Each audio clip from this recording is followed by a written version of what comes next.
Rigathi Gachagua.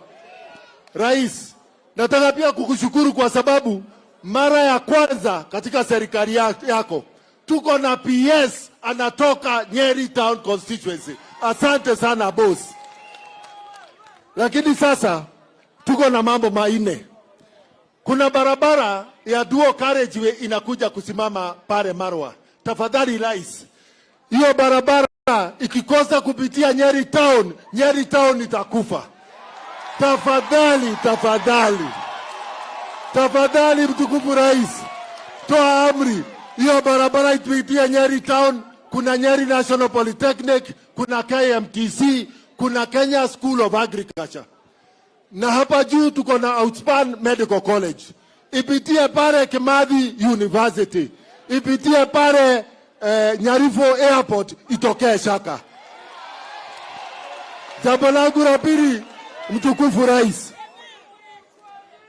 hawa vijana wetu wengi wao walimaliza masomo kitambo sana, lakini certificates zao bado zimekwama katika mashule za upili kwa sababu wa wazazi hata tukiwapatia basari hawajakuwa na uwezo wa kulipa kumaliza madeni. Ndio tupate hii ajira, tafadhali tupe amnesty, vijana waende wachukue certificate kutoka secondary schools. Mtukufu rais, wa vijana walikuwa wameniambia nikuombe kazi mtaani. Asante sana kwa kutupatia affordable housing project. Tuko na eka 9 pale karibu PGH Nyeri.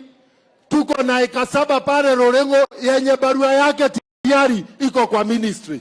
Tafadhali hizo project mbili zikianza, hawa vijana wote wako na ajira.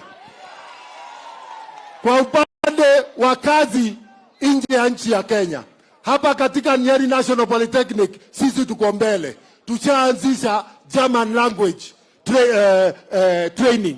Sasa tumebakisha tupate 100 computers pale Youth Empowerment Center Orengo, vijana waanze masomo. Jambo la mwisho, mtukufu rais,